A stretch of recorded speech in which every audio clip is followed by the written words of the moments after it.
प्यारे छात्रों, पिछले क्लास में हम लोगों ने देखा नंबर ट्री को और नंबर सिस्टम पर और भी चर्चा करनी है, जिसमें मैंने बताया भी था कि कुछ डिफिनेशंस को पढ़ना है, कुछ क्वेश्चंस को भी करने दिया था, उसे आप सभी अवश्य करें। आते हैं इससे रिलेटेड कुछ डिफिनेशन को देखते हैं और समझते हैं उसे। सबसे पहले आते हैं हम लोग परिमेय संख्या, रेशनल नंबर।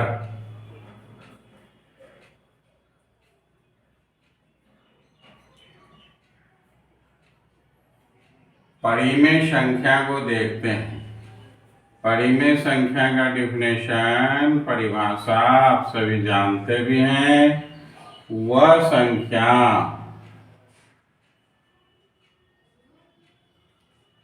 जो P/Q के रूप में लिखा जाता है,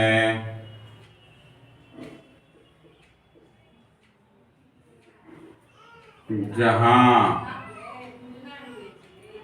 Q नॉट इक्वल टू 0 हो, उसे रेशनल नंबर या परिमेय संख्या कहते हैं। यह परिमेय संख्या का परिभाषा है और सभी कोई जानते भी हैं। अब थोड़ा समझने का जरूरत है। P/Q तो होना ही चाहिए। जैसे एग्जाम्पल में दे दें हम लोग 4/8, 4/5, 9/13। इस तरह से कोई भी बटे में, भिन्न में, अंश और हर में अगर रहता है तो वह परिमेय संख्या कहलाएगा। यह बटे वाला P और Q हो गया, यह P/Q का रूप है, इसको हम लोग P/Q कहेंगे। लेकिन P/Q के इस रूप के साथ साथ हम लोग इसको 3, 4, 5, 6, 10, 50 यह सब बटे के रूप में नहीं है, फिर भी यह एक परिमेय संख्या होगा। क्यों? क्या आप सभी जानते हैं, कोई भी संख्या को हम लोग बटे 1 करके लिख सकते हैं। 3 को 3/1 लिख सकते हैं और जो 3/1 बराबर भी 3 ही होगा। तो 3 को 3/1, 4 को 4/1, 5 को 5/1, 6 को 6/1, 50 को 50/1। जब बटे 1 होने लगेगा तब आप कहेंगे कि यह तो परिमेय हो गया, P/Q के रूप में हो गया। तो इसलिए इसके नीचे एक छिपा हुआ है, एक जो है दिख नहीं रहा है लेकिन है। इसलिए जितना भी इस तरह का संख्या है, अर्थात जितना भी प्राकृतिक संख्या है, सभी के सभी रेशनल नंबर होंगे। साथ ही 0/1 भी एक परिमेय संख्या होगा। 0/1 भी परिमेय संख्या होगा। इसलिए ऐसा कह सकते हैं कि 0 एक रेशनल नंबर है, 0 एक परिमेय संख्या है। इसलिए कंफ्यूजन की कोई बात नहीं है। 0, 1, 0 एक रेशनल नंबर होगा, याद रहना चाहिए। लेकिन अगर हम लोग 5/0 देते हैं, 6/0 देते हैं, तो परिभाषा में क्या कहा, Q नॉट इक्वल टू 0 होना चाहिए। Q को 0 नहीं होना चाहिए, इसलिए नीचे वाला जो है ये 0 नहीं होना चाहिए, ये रेशनल नंबर नहीं होगा। तो इस तरीके से परिमेय संख्या को हम लोग डिफाइन करते हैं जो P/Q के रूप में हो और Q not equal to 0, Q 0 नहीं होना चाहिए, P 0 हो सकता है, अर्थात 0 ऊपर हो सकता है, नीचे नहीं हो सकता है। तो इस तरह से परिमेय संख्या ये क्लियर हो गया। बटे वाला हो, बिना बटे वाला हो, सभी संख्या एक परिमेय संख्या होगा। तो इस प्रकार परिमेय संख्या को हम लोग देखें और इसके अब प्रकार को भी देखें, प्रकार पर नजर डालें। तो ट्री में हम लोग देखे थे परिमेय संख्या को, रेशनल नंबर को 3 भाग में बांटा गया।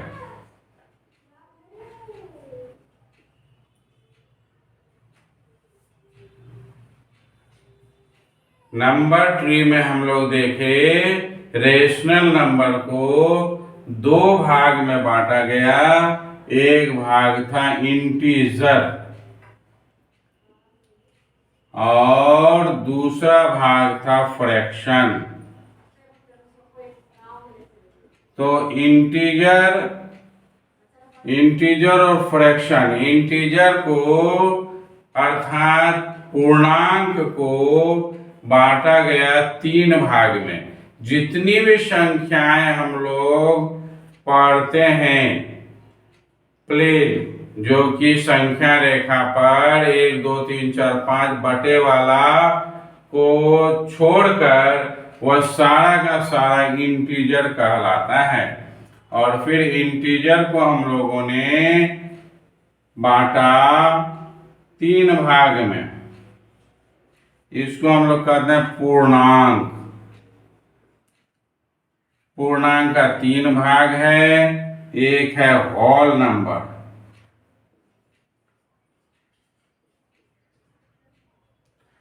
होल नंबर में आ गया पूर्ण संख्या। कंफ्यूजन करते हैं बच्चे लोग, पूर्ण संख्या और पूर्णांक को एक ही समझ लेते हैं, लेकिन पूर्ण संख्या और पूर्णांक अलग चीज है।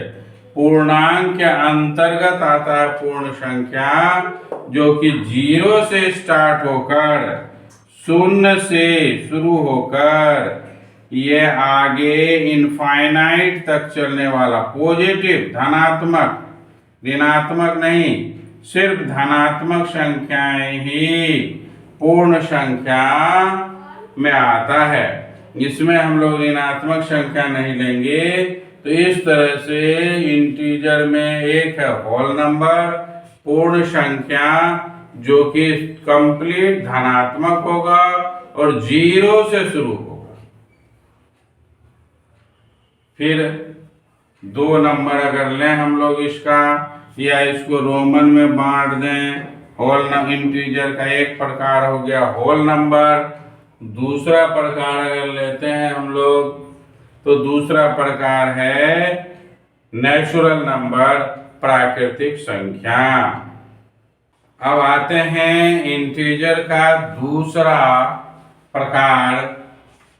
2 नंबर में ले सकते हैं हम लोग नेचुरल नंबर।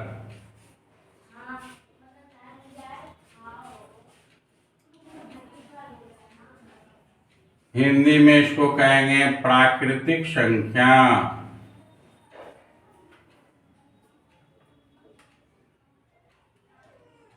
याद रखना है, प्राकृतिक संख्या 1 से शुरू होगा।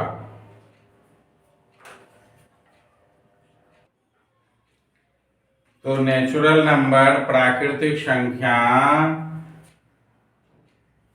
कहेंगे जो 1 से शुरू होकर, 1 से स्टार्ट होगा, 0 से नहीं, 1 से शुरू होकर अनंत तक जाएगा, इन्फिनिटी तक जाएगा, अनंत तक। तो यह पॉजिटिव होगा, प्लस होगा, धनात्मक होगा या ऋणात्मक, यह भी नहीं होगा।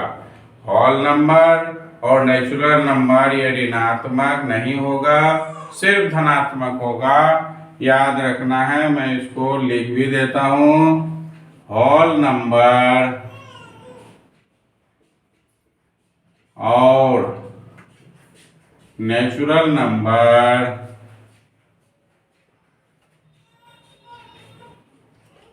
हमेशा पॉजिटिव, धनात्मक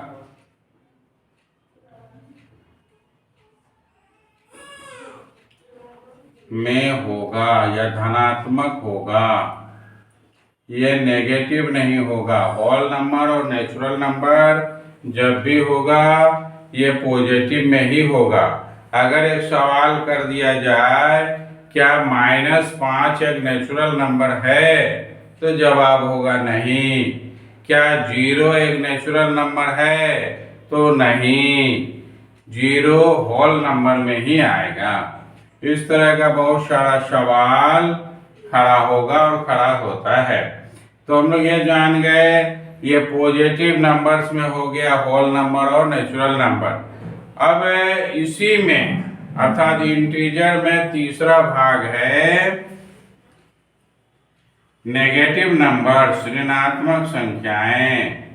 नेगेटिव नंबर्स, ये ऋणात्मक संख्याएं भी इंटीजर के अंतर्गत आता है। तो ऋणात्मक संख्याएं, तो ऋणात्मक में ऋणात्मक शब्द से ही पता चलता है। ऋण मतलब नेगेटिव, माइनस, माइनस वाला जितना संख्या -2, -3, -4, -5, -10, -100, यह जितनी भी संख्या है यह भी इनफाइनाइट तक, इन्फिनिटी तक जाएगा। ये जितनी भी ऋणात्मक संख्याएं हैं इसको हम लोग नेगेटिव इंटीजर्स कहेंगे या नेगेटिव नंबर्स कहेंगे। अब पॉजिटिव और नेगेटिव नंबर्स को समझने के लिए एक नंबर लाइन को समझना जरूरी है, तो उसको समझने में आसानी होगी। बहुत बच्चे -2 बड़ा है कि -3 बड़ा है, इस सबको भी समझने में कंफ्यूजन करते हैं, कंफ्यूज्ड होते हैं। इसको भी समझने के लिए नंबर लाइन का जरूरत है, अर्थात हम लोग एक नंबर लाइन को खींचकर भी इसको समझने का प्रयास करते हैं। आते हैं, पहले हम लोग ने देखा ने इंटीजर 3 प्रकार हुआ, होल नंबर, नेचुरल नंबर और नेगेटिव नंबर्स। अब इसे संख्या रेखा पर हम लोग समझने का प्रयास करते हैं। संख्या रेखा एक इस तरह से भी खींचते हैं, पड़ा लाइन, और एक खड़ा लाइन में भी दिखाते हैं, अर्थात एक्स एक्सिस में या वाई एक्सिस में। इसमें हम लोग 0 मिडिल में लेंगे, 0 से बढ़ेंगे हम लोग दाईं ओर, राइट साइड। तो राइट साइड जब जाएंगे तो यह प्लस का होगा, 1 2 3 4 5, सो ऑन, इसको सो ऑन कहेंगे, अर्थात ये चलता रहेगा चाहे जहां तक जाए। यह जो है सारा 0 से दाईं ओर की सारी संख्या, राइट साइड की सारी संख्या पॉजिटिव हो, और यह इस तरह से बढ़ता जाएगा, इंक्रीजिंग ऑर्डर, इधर से इधर बढ़ेगा, इंक्रीज करेगा यह, अर्थात 1 से 2 बढ़ा, 2 से 3 बढ़ा, 3 से 4 बढ़ा। फिर पीछे जब चलते हैं 0 से, तो 0 से जैसे ही नीचे जाएंगे, टपेंगे, यह -1, -2, -3, -4, -5, इस तरह से यह शो ऑन चलते जाएगा, ये जहां तक जाए। तो 0 से नेगेटिव नंबर, सारा नेगेटिव नंबर 0 से छोटा है और सारा पॉजिटिव नंबर 0 से बड़ा है। इसको अगर हम लोग दूसरे ढंग से समझें, खड़े लाइन में ऐसे भी समझ सकते हैं, आसानी होगी। 0 अगर हम लोग बीच में लेते हैं तो ऊपर 1 2 3 4 5 6 7 ये चलता गया, नीचे -1 -2 -3 -4 -5 -6 ये नीचे चलता गया। इस तरीके से इसको भी देखें तो सीढ़ी जमीन से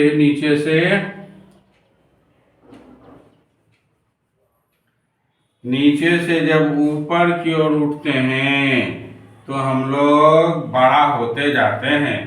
तो नीचे वाला नंबर सबसे छोटा और उससे ऊपर वाला उससे बड़ा, उससे ऊपर वाला उससे बड़ा, उससे ऊपर वाला उससे बड़ा।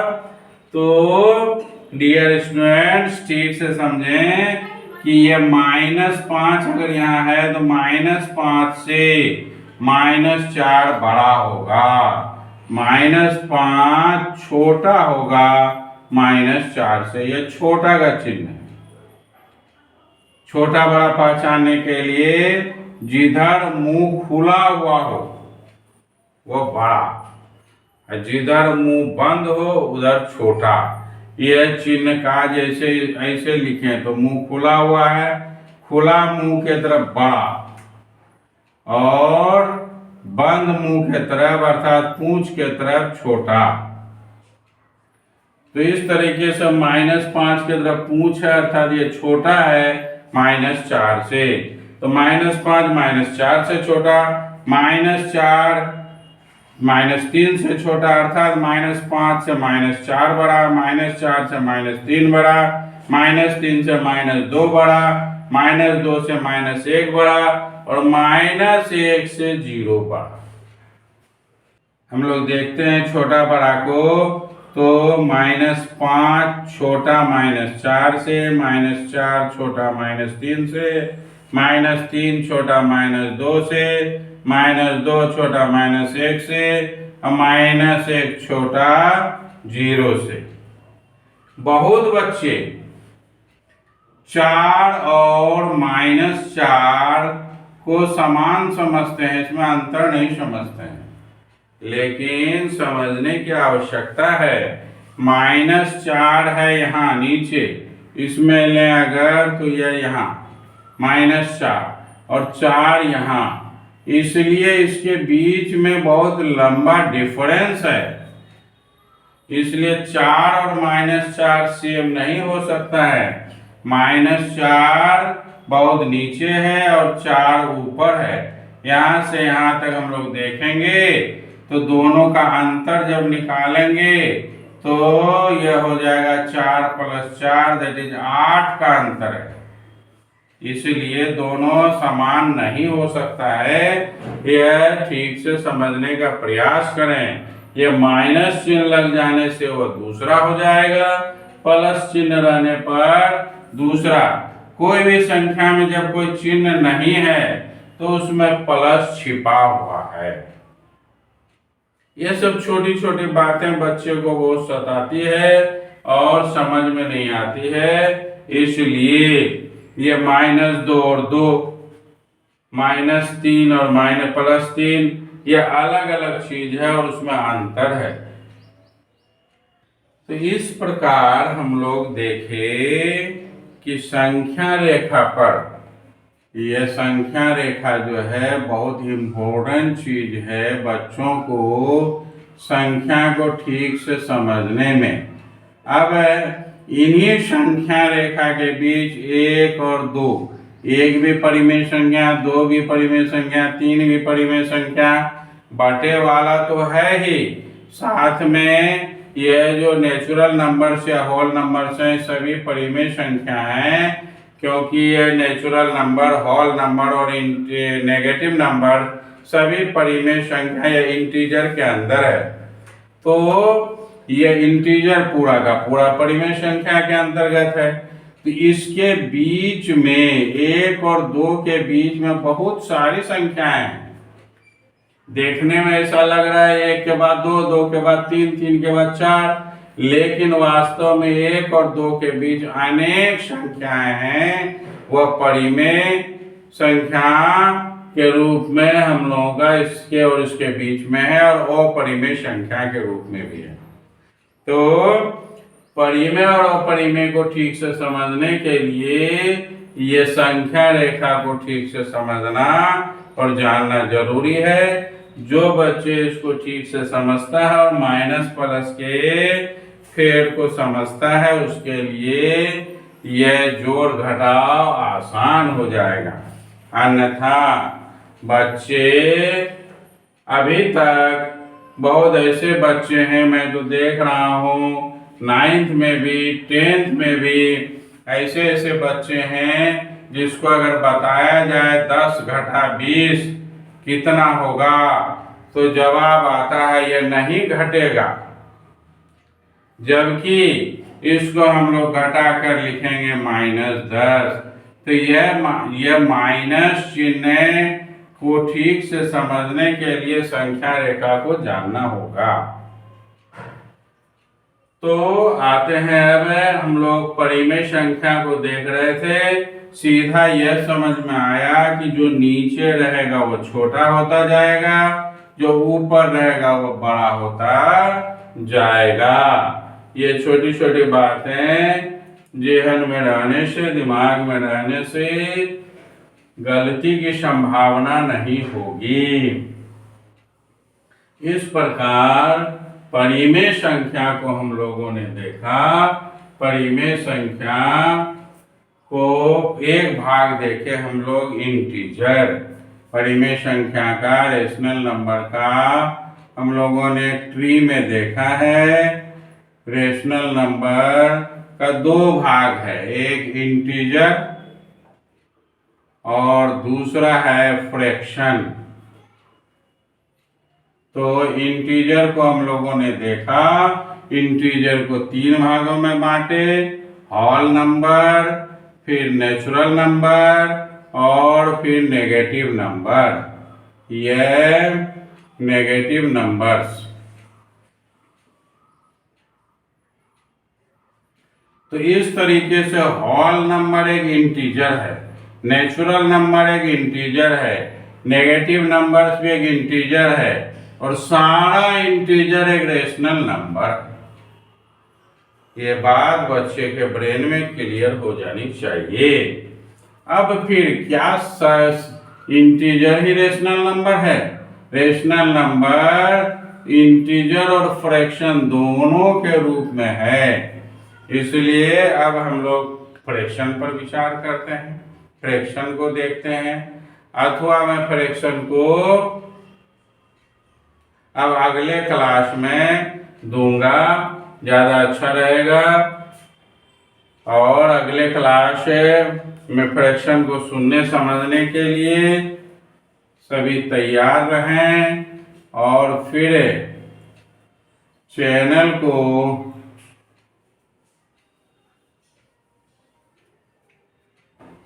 को अवश्य सब्सक्राइब करें और फिर बेल आइकन दबाएं। लाभ के लिए बच्चों में भी शेयर करें।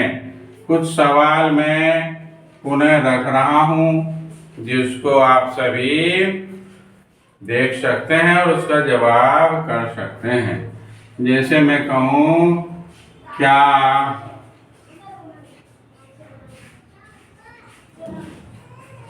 ऋणात्मक संख्या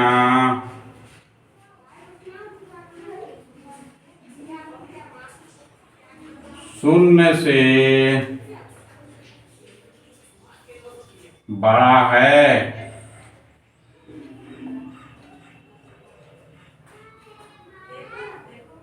क्या सभी ऋणात्मक संख्या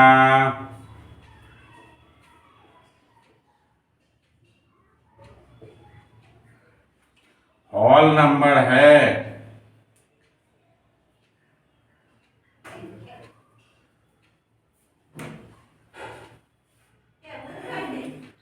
पूर्ण संख्या है।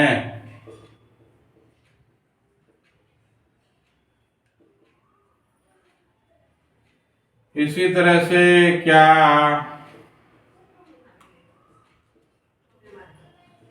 सभी होल नंबर नेचुरल नंबर है?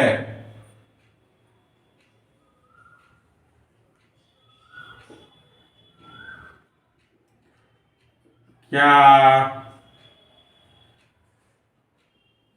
-5 और 0 -5 से 0 छोटा है?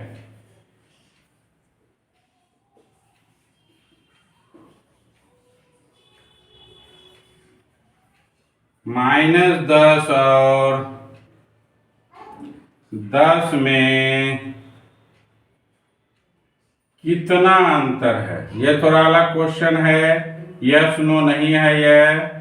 इसमें आंसर निकालना होगा कितना अंतर है। इस तरह के और भी सवाल मैं दे दूंगा। इन सब सवालों का जवाब आप लोग समझने और जानने का प्रयास करेंगे। आज तक के लिए यहीं तक के लिए यहीं तक, और अगले क्लास के लिए फिर अगले दिन। थैंक्स।